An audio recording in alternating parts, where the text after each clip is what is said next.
ॐ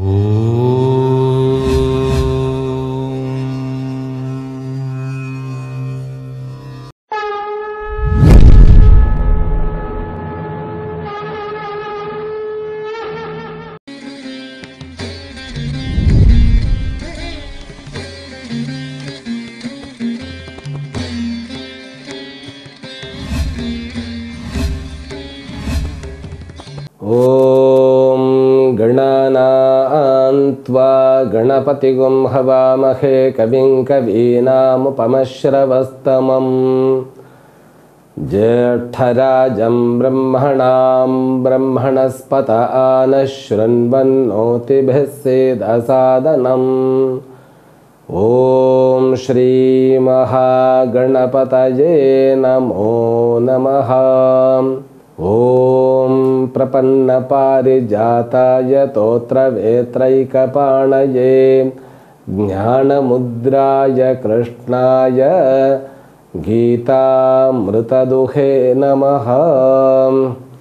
ॐ மூர்த்தியெல்லாம் வாழி எங்கள் மோனகுருவாழி அருள் வார்த்தை என்றும் வாழி அன்பர் வாழி பராபரமே। ஓம் சர்வேभ्यो சத்குருभ्यो நமோ நமः। ஹரி ஓம். என்னுடைய வாழ்த்துக்களையும் வணக்கங்களையும் தெரிவித்துக் கொள்கின்றேன். எல்லாம் வல்ல அம்பிகையினுடைய பேரருளாலும் சுவாமி யோகஸ்ரீ அமிர்த மிருத்யுஞ்சயேஸ்வரருடைய திருவருளாலும் அனைவருக்கும் அனைத்து விதமான சௌபாகியங்களும் லக்ஷ்மி கட்டாட்சங்களும் பரிபூர்ண நோய் எதிர்ப்பு திறனும் ஆரோக்கியமும் வந்து அமைய வேண்டும் என்கின்ற பிரார்த்தனையுடன் இன்றைய உரையை துவங்குகின்றேன். ஸ்ரீமத் பகவத்கீதா 15வது அத்தியாயம் 7வது ஸ்லோகம். ஸ்ரீ பகவான் உவாச மமைவாம்சோ ஜீவலோகே ஜீவபூதः சநாதனः மனஷ்ஷஷ்டானீந்திரியாணி பிரகிருதிஸ்தானி கர்ஷதி. இந்த 15வது அத்தியாயத்தினுடைய பெயர் புருஷோத்தம யோகம் என்பதாகும். இந்த 15வது அத்தியாயத்தில் முதல்ல சம்சாரம் என்கின்ற ஒரு பெரிய ஒரு மிராக்கிள் அல்லது ஒரு புதிரானது விளக்கப்பட்டது. ஏன் நம்ம அவஸ்தைப்படுறோம், அதில் அவஸ்தைப்படுறதுக்கு ஏதோ ஒரு காரணம் இருக்கிறது. அந்த காரணம் நம்முடைய இந்த மனித சரீரம் மனம் புத்திக்கு ஆதாரமாக இருப்பதனால் நம்முடைய புத்தி சக்திக்கும் எட்டாமல் தான் இருக்கிறது. அதுதானே உண்மையாக இருக்கிறது. ஒருத்தருடைய வாழ்நாளில் அவருக்கு திருமணம் எப்பொழுது நிகழும், திருமணத்திற்கு பின்பு குழந்தை எப்பொழுது உண்டாகும், அந்த குழந்தையானது ஆண் குழந்தையா பெண் குழந்தையா தெரியாது. பிறந்ததும் நம்ம கையில் இல்லை, இறக்க போகிறது எப்போ இறப்பு வருதுன்னு தெரியாது, ஒன்றுமே தெரியல. சம்டைம்ஸ் என்ன ஃபீல் பண்ணுவோம்னா, அப்படியே நம்மளை வானொலியில் போட்டு அப்படியே வதக்கிற மாதிரி ஒரு ஃபீலிங் இருக்கும். ஆமாம், வடச்சட்டியில் போட்டு வடச்சட்டின்னு சொல்லுவோம் இல்லையா, ஏதோ ஒன்று நம்மளை போட்டு ஆட்டுன்னு ஆட்டி வைக்கிறது. அதற்கு தான் பகவான் கிருஷ்ணர் சம்சார விருக்ஷம் அப்படிங்கிற ஒரு டெஃபினேஷனை வச்சுண்டு நமக்கு புரிய வச்சார். முதல் கிட்டத்தட்ட 3 ஸ்லோகங்கள் அதைத்தான் சொன்னது. அது ஒரு மரம் அப்பனே, அது பெரிய மரம், அரச மரம் மாதிரி அப்படியே அடர்த்தியான மரம். அதை நீ வெட்டாத வரைக்கும் உன்னால் ஃப்ரீயாக இருக்க முடியாது. அதுதான் அத்துணையமாக இருக்கிறது. உன்னுடைய சரீரமே அதனுடைய ஒரு அங்கம்தான். அந்த மரத்தினுடைய பெரும்பகுதி வெளியில் தெரிவதில்லை, ஏதோ கொஞ்சோண்டு இந்த சரீரமாக வெளியில் தெரிகிறது அப்படின்னு சொல்லி அந்த மரத்தை வேருடன் சாய்த்தால் ஒழிய நமக்கு நிம்மதி ஏற்படாத அப்பனேன்னு சொல்லிட்டு, அதற்கு என்ன சார் வழி அப்படின்னு சொன்ன உடனே வைராக்கியம் என்கின்ற வாளால் வெட்டி சாய்க்க வேண்டும் அப்படின்னு சொல்லி வைராக்கியம் என்பதை ஒரு சாதனையாக சொல்லி, அந்த வைராக்கியம் என்பது எப்படி ஏற்படும் அப்படின்னாக்கா சரணாகதியினால் மட்டுமே ஏற்படும் அப்படிங்கிறத சொல்லி, சரணாகதிக்கு என்ன காரணம்னு கேட்டால் பக்தி ஒன்றே காரணம் அப்படின்னு அதை சொல்லி, அந்த பக்தி வந்து எங்கு கொண்டு போய் சேர்க்கும் அப்படின்னாக்கா பிரம்ம விசாரத்திலும் பிரம்மனை அறிந்து கொள்ள முடியும் என்கின்ற அந்த இடத்தில் கொண்டு போய் சேர்க்கும் அப்படின்னு சொல்லிட்டு அப்புறம் சத்குணங்களையும் சொன்னார். சத்குணங்கள் தான் என்ன? சாதன சதுஷ்டய சம்பத்தி. அதைத்தான் வந்து கடந்த ஸ்லோகம் வரைக்கும் சொல்லப்போனால் 6வது ஸ்லோகம் வரைக்கும் அதுதான் சொல்லப்பட்டது. அப்போ முதல் 3 ஸ்லோகங்கள் வந்து என்ன? சம்சார விருட்சத்தினுடைய வர்ணனை. அடுத்த 3 ஸ்லோகங்கள் எதற்காக அப்படின்னு கேட்டால் அந்த சம்சார விருட்சத்தை வேருடன் சாய்த்து நிறைநிலையை அடைவதற்கான உபாயம். அந்த நிறைநிலை என்பது என்ன? அதுதான் கடந்த ஸ்லோகத்தில் சொல்லப்பட்டது. கடந்த ஸ்லோகத்தில் வந்து அந்த கடந்த ஸ்லோகங்கிறது ரொம்ப பெரிய ஒரு சமாச்சாரம். தத்ர அந்த நிறைநிலையில் உலகத்தினுடைய எந்த பிரமாணமும் உதவுவதில்லை. அந்த நிலை ஒரு ஒளிமயமான நிலை. அந்த ஒளியானது மற்ற ஒளியினால் ஒளிர்விக்கப்படுவதாக இல்லை. சூரியன் அதை ஒளிர்விக்க முடியாது, ஆனால் சூரியனையே அதுதான் ஒளிர்விக்கிறது. நதத்ர சூரியஹா பாசயதே. சூரியன் அதை ஒளிர்விக்க முடியாது. சசாங்கஹான்னாக்கா சந்திரனும் அதனை ஒளிர்விக்க முடியாது. பாவக்கஹா, பாவக்கஹான்னு சொன்னோடனே பாவக்கான்னு நினைச்சு விடாதீங்க. கண்முன் தெரிகின்ற அக்னியும் அதை ஒளிர்விக்காது. ஆனால் அந்த ஒளிமயமானது எது அப்படின்னா உணர்வு மயமானது, கான்சியஸ்னஸ் அப்படின்னு சொல்லப்படுகின்ற நான் நான் என்று அனுபவிக்கப்படுகிறது தான். அதைத்தான் உணர வேண்டும். அதை காண்பவனாக உணர்ந்து கொண்டு காணப்படும் பொருளில் இந்த காண்பவனை தேடினால் கிடைக்க மாட்டான், கிடைக்காது அப்படின்னு சொல்லி புரிந்து கொண்டு அந்த தேடும் படலத்தை விடுவதே நிறைநிலை என்பது புரிய வைக்கப்பட்டது. அப்போ நான் அதை உணரும் பொழுது என்ன நிகழ்கிறது?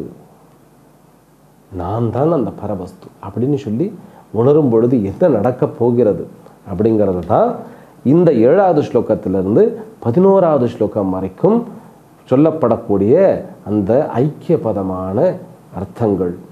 சுவாமிஜி புரியலையே, சுவாமிஜி புரிய வைக்கிறேன். இறைவன் என்கின்ற அந்த சர்வஜன் அனைத்திலும் வியாபித்து உணர்வு மயமாக அனைத்துள்ளும் இருந்து அனைத்தையும் ஆட்டி வைக்கின்ற அந்த கடவுள் எப்படி இந்த சரீரத்தில் இருக்கக்கூடிய நானாக முடியும் அப்படிங்கிற ஒரு கேள்வி வந்து,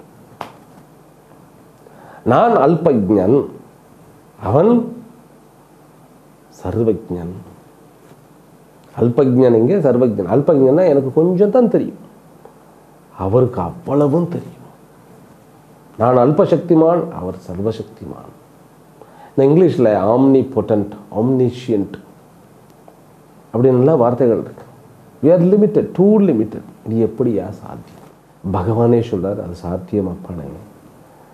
இதை தெரிஞ்சு நான் என்ன சுவாமிஜி பண்ண போகிறேன்? இதை தெரிஞ்சதுக்கு அப்புறம்தான் நீ பண்ண போகிறது ஒவ்வொன்றுமே சாதனையாகவும் பூஜையாகவும் அமையும். இந்த உலகத்தையே உய்விப்பதாக உன்னுடைய ஒவ்வொரு எண்ணமும் சொல்லும் செயலும் அமைந்துவிடும்.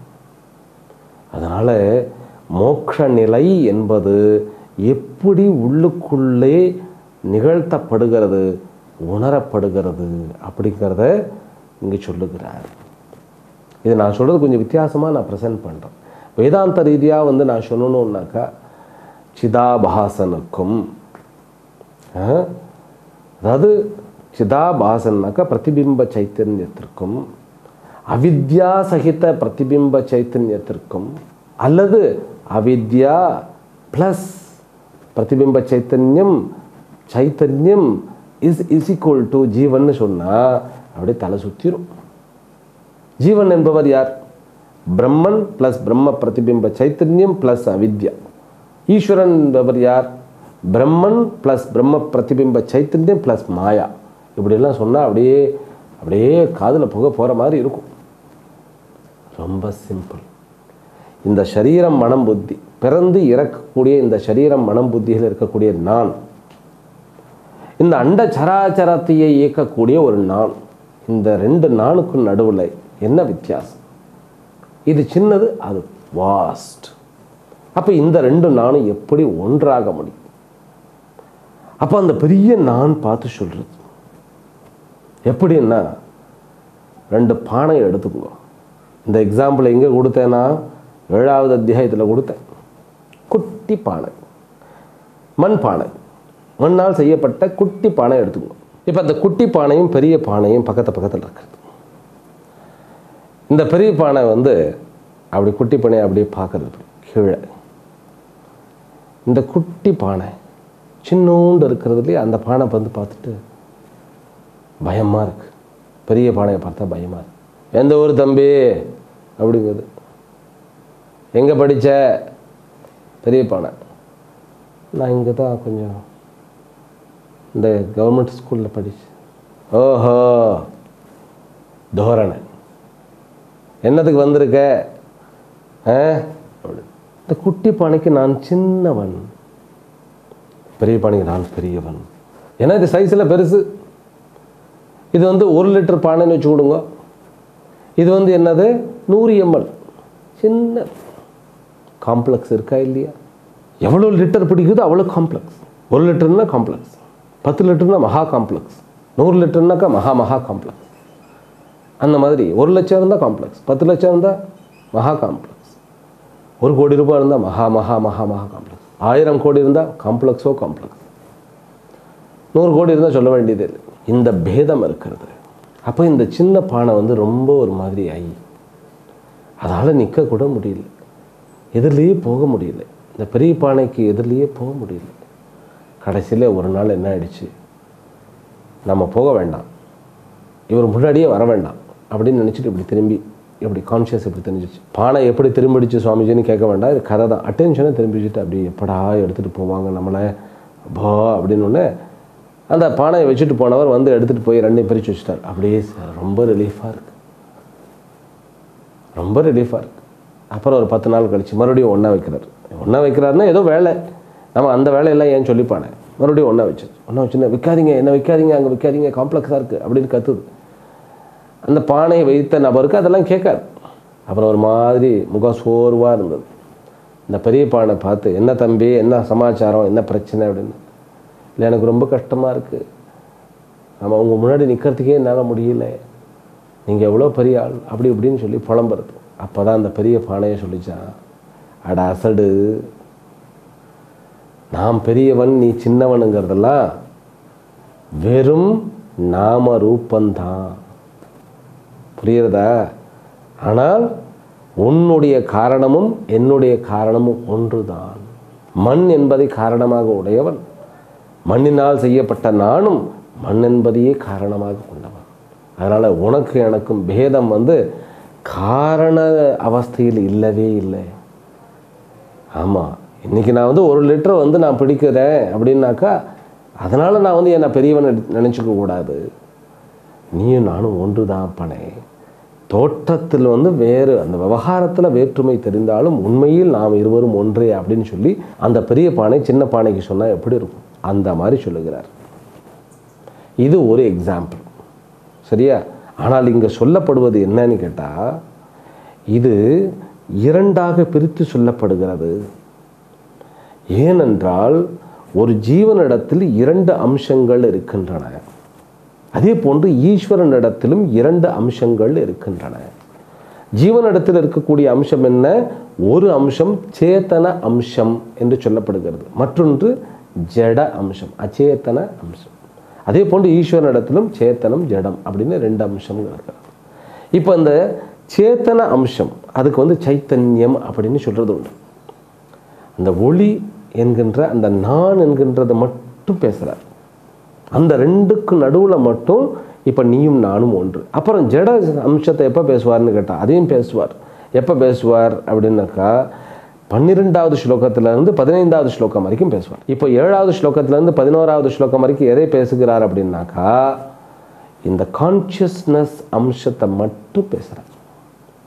இது ரொம்ப முக்கியம். அதாவது ஐக்கியம் அப்படிங்கிறது ஜடத்தோட ஜடத்தையும் கான்ஷியஸ்னஸோட கான்ஷியஸ்னஸையும் ஐக்கியப்படுத்துகிறார். இதைத்தான் எங்கே பண்ணினார்? 13வது அத்தியாயத்திலையும் பண்ணினார். க்ஷேத்திரம் என்கின்ற க்ஷேத்திரம் மற்றும் பிரகிருதி இந்த 2க்கும் இடையில் பண்ணினார். க்ஷேத்ரஜன் மற்றும் புருஷன் ஆகிய இந்த 2 பேருக்கும் இடையிலும் பண்ணினார். அதே தான் இங்கே பண்ணுறார்.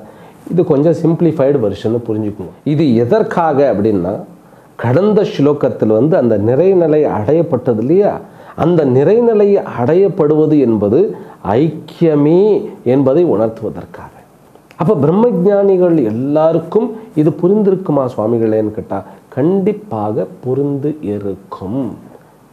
இதில் எள்ளளவும் சந்தேகம் இல்லை. அதனால தான் இந்த ஸ்லோகம் ரொம்ப முக்கியம். இதற்கு வந்து இந்த ஒளிக்கும் உண்டான மாறுபாடுகள். இப்போ எப்படின்னு கேட்டால், ஒளிக்கும்னாக்கா நான் என்கின்ற அளவுக்குட்பட்ட இந்த ஒளிக்கும் இறைவன் என்கின்ற அந்த அளவுக்கு உட்படாத பெரிய பிரகாசத்திற்கும் உண்டான வித்தியாசம் என்ன, வித்தியாசம் இருக்கிறதா இல்லையா அப்படிங்கிறத சொல்கிறார்.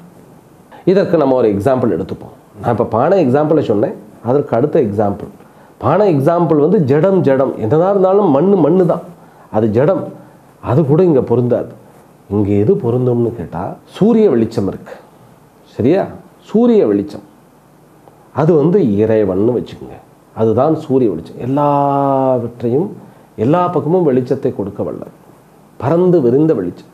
அந்த சூரிய வெளிச்சத்திற்கு அளவு கிடையாது. சரி, இப்போ ஒரு சின்ன கண்ணாடி எடுத்துக்கிறோம். இந்த சின்ன கண்ணாடி எடுத்து சூரியனுக்கு கீழே அப்படி காண்பிச்சோம்னாக்கா அந்த கண்ணாடியில் சூரியனுடைய வெளிச்சம் விழுகுமா விழுகாதா? விழுகும், கண்டிப்பாக விழுகும்.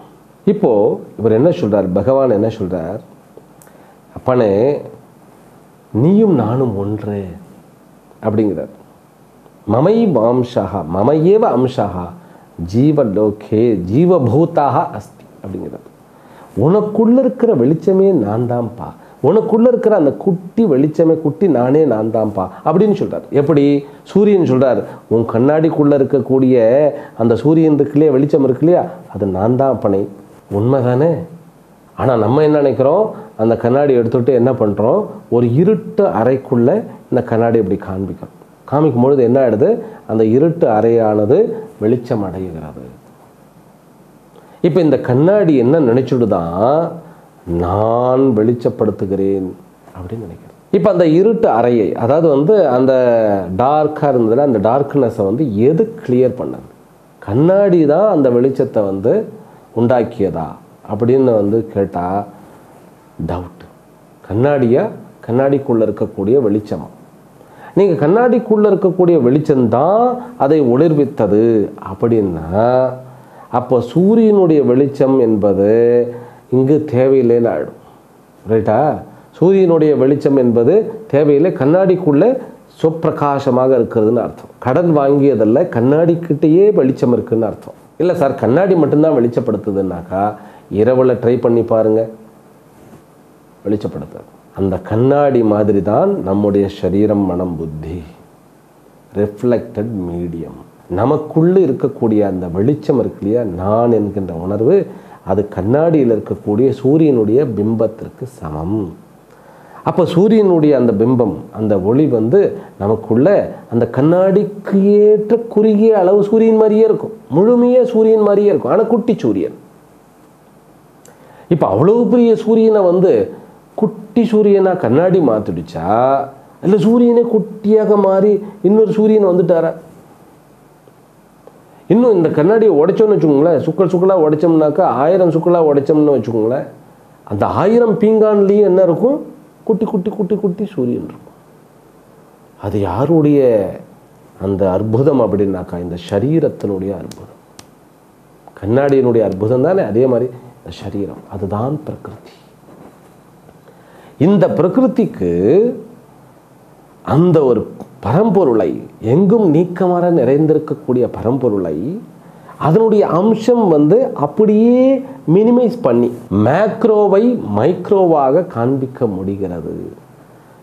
இப்போ கண்ணாடியில் இருக்கக்கூடிய அந்த சூரியன் நினைக்கிறதா நான் சின்னவன், சூரியன் நீ பெரியவன் அப்படின்னு. அப்போ அந்த சூரியன் சொல்கிறது நீயும் நானும் ஒன்று தான் அப்பனே, நான் தாண்டா நீ அப்படின்னு சொன்னால் இந்த கண்ணாடி நம்பணுமா இல்லையா? புரியலன்னா பரவாயில்ல, நம்பணுமா இல்லையா? நம்ப மாட்டேன். அதைத்தான் சொல்கிறாரு, இந்த கண்ணாடியில் இருக்கிற வெளிச்சம்தான் இந்த கண்ணாடியையும் ஒளிர்விக்கிறது. புரியுறதா? இந்த கண்ணாடியையும் ஒளிர்வித்து கண்ணாடியின் மூலமாக இந்த இருட்டையும் ஒளிர்விக்கிறது.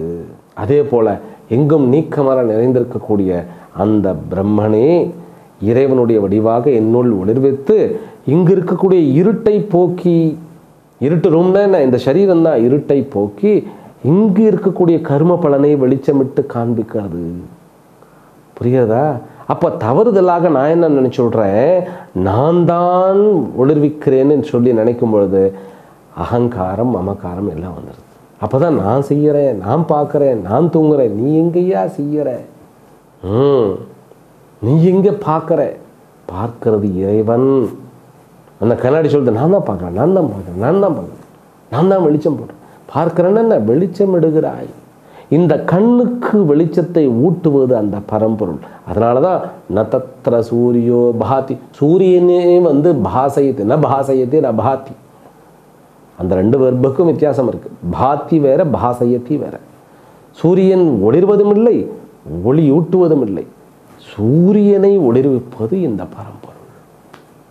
அந்த மாதிரி நம்முடைய கண்களையும் மனதையும் புத்தியும் நமக்குள்ளே என்ன எண்ணம் இருக்குது, என்ன ஆசை இருக்குது, இதெல்லாம் இந்த வெளிச்சம் இருந்தால் தான் தெரியும். இல்லைன்னா வாழ்க்கையே இல்லை.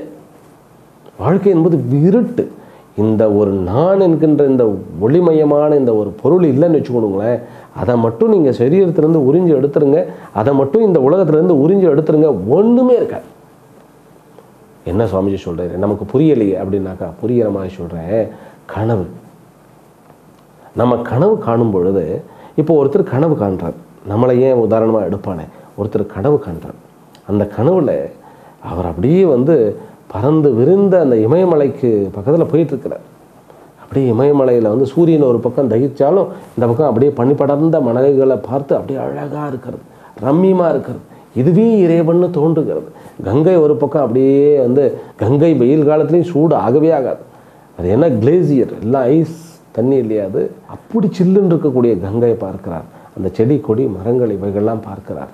அங்கே இருக்கக்கூடிய விலங்கினங்கள், மனிதர்கள், இவர்கள் எல்லாம் பார்த்து அப்படியே பிரம்மாண்டமாக பார்க்கிறார். இதெல்லாம் கனவுல பார்க்கிறார் இல்லையா? அந்த கனவு காண்கின்றவரை, கனவை நம்ம டிஸ்டர்பே பண்ண வேண்டாம். கனவு காண்கின்றவரை மட்டும் அந்த கனவுலேருந்து எடுத்துருவோம்.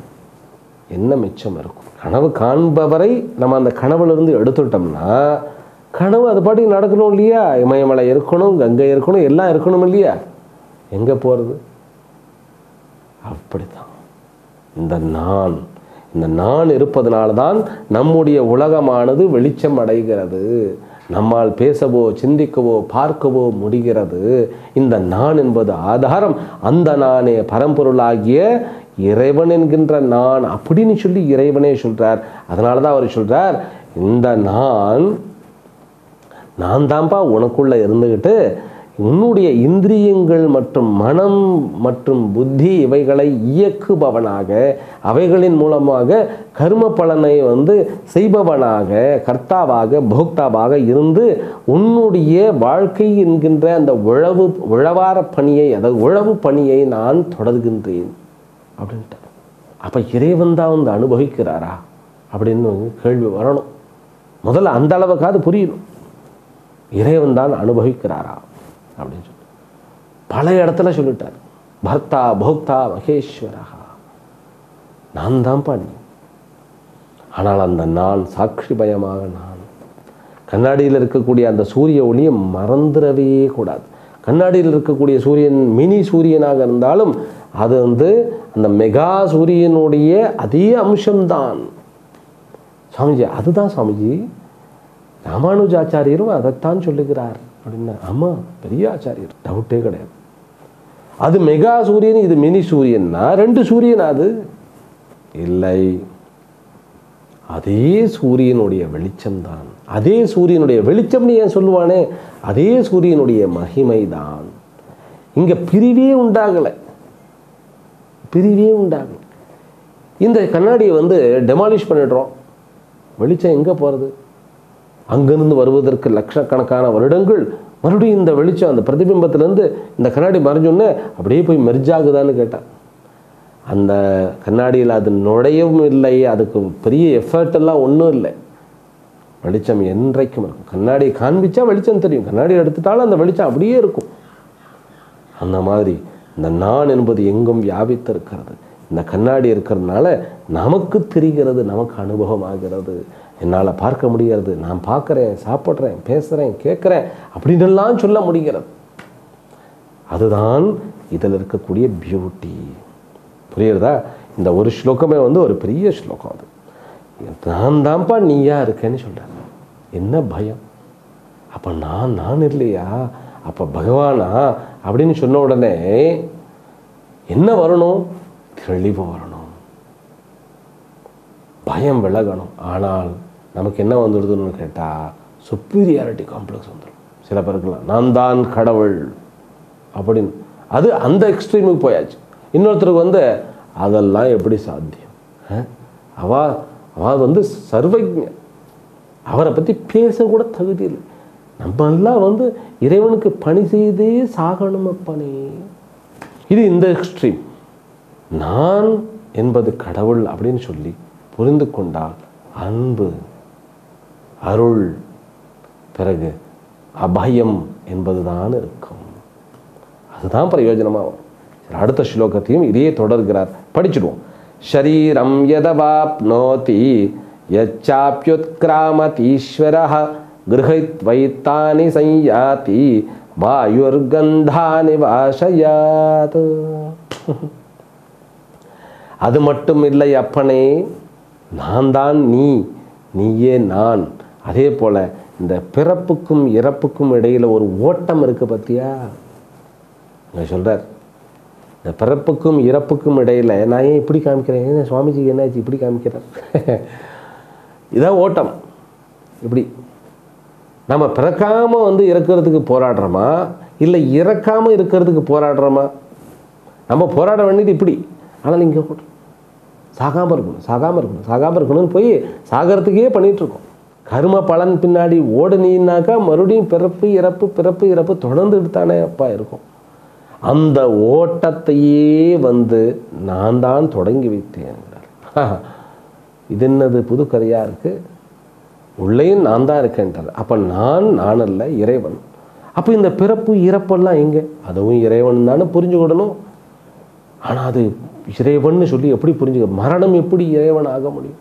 பிறப்பு எப்படி இறைவன் ஆக முடியும்? பிறக்கும் பொழுது இறைவனிலிருந்து வேறாக தானே பிறக்கின்றோம் அப்படின்னு எல்லாம் ஒரு டவுட் வரும் இல்லையா? அதுக்கெல்லாம் பதிலாக ரொம்ப அழகாக சொல்லுகின்றார். இதை நாம் பொறுமையாக படித்து புரிஞ்சுக்குவோம். ஏனென்றால் இந்த ஸ்லோகங்கள், அதாவது இந்த 7வது ஸ்லோகத்திலிருந்து 11வது ஸ்லோகம் வரைக்கும் படிக்கிறது அப்படியே கண்ணை மூடி கொஞ்ச நேரம் உட்காரணும். உட்கார்ந்து அப்படியே அதை நம்ம நினச்சி பார்க்கணும். நினச்சி பார்க்க வேண்டாம், அனுபவிக்கணும். அப்போ தான் பகவான் கிருஷ்ணருடைய அந்த உபதேசம் நமக்கு உள்ளே இறங்க ஆரம்பிக்கும். ஆகவே அனைவரும் அந்த சாதனையை, அதற்கு பேர் நிதித்தியாசனம் என்பது பொருள். அந்த நிதித்தியாசனத்தை தொடர்ந்து இறைவனுடைய அருளை பெற்று அனைவரும் அத்வைத்த வஸ்துவாகவே வாழ வேண்டும் என்கின்ற பிரார்த்தனையுடனும், எல்லாம் வல்ல அம்பிகையினுடைய பேரருளாலும் சுவாமி யோகஸ்ரீ அமிர்த மிருத்யுஞ்சயேஸ்வரருடைய திருவருளாலும் நம் அனைவருக்கும் அனைத்து விதமான சௌபாகியங்களும் லக்ஷ்மி கட்டாட்சங்களும் பூரண ஆரோக்கியமும் பரிபூர்ண நோய் எதிர்ப்பு திறனும் அமைய வேண்டும் என்கின்ற பிரார்த்தனையுடனும் இன்றைய உரையை இத்துடன் நிறைவு செய்கின்றேன். ஹரிஹி ஓம். ஸ்ரீ குருப்யோ நமோ நமः. ஓம் பூர்ணமதః பூர்ணமிதம் பூர்ணாத் பூர்ணமுதச்யதே பூர்ணஸ்ய பூர்ணமாதாய பூர்ணமேவாவசிஷ்யதே. ஓம் சாந்தி சாந்தி சாந்தி. ஹரிஹி ஓம். ஸ்ரீ குருப்யோ நமः. ஹரிஹி ஓம்.